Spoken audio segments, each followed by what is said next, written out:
தம்பி, இதெல்லாம் நான் போடக்கூடாது. இதெல்லாம் போட்ட பாரு. அண்ணி வந்து அண்ணி வசனத்தை நல்லா இருக்கு. நல்லா இருக்கீங்களா?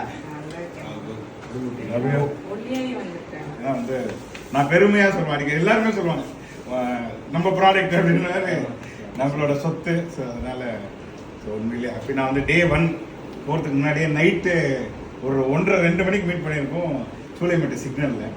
அப்போவே சொன்னேன், நாளைக்கு காலைல உள்ளே போகிறேன், நீ தான் வின்ன அப்படின்னு நோட் பண்ணுங்க. ஸோ அது நடந்துச்சு. நிச்சயமா நான் இதுதான் எனக்கு தோணிட்டே இருந்துச்சு. ஏன்னா பிக் பாஸ் போகிறதுக்கு முன்னாடியே முத்துக்குமரா தமிழ் பேசுவேன் அப்படின்னு தான் தெரியும்.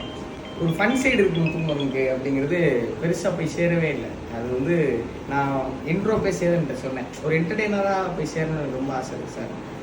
இன்டர்வியூவில் கூட நீங்கள் என்டர்டெயின் பண்ணுவீங்களா அப்படின்னு சொல்லி கேட்டாங்க. ஆனால் ஒவ்வொரு முறையும் மேடையில் வாய்ப்பு கொடுத்து ஒரு என்டர்டெய்னராக அந்த ஃபன் சைடு எடுத்துகிட்டு போகிறதுக்கு வந்து ஒரு பெரிய வாய்ப்பு வந்து முதல் வாய்ப்பு கொடுத்தது ரிசுவண்ணன்.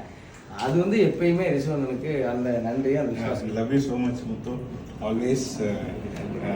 அண்ட் செஞ்சு அனுப்பிட்டாங்க. So all good, super, congratulations. அவ்வளோதான். ஒன்றும் இனிமேல் தான் வந்து நிறைய விஷயங்கள் பண்ண வேண்டியது இருக்குது. ஸோ வந்து எங்களுடைய சிலக்குட்டி வந்து வெற்றி பெற்றவங்களால அடுத்தது ஒன்று நிறைய வெற்றி பெற்ற எல்லாருக்குமே வாழ்த்துக்கிறேன். எல்லாருமே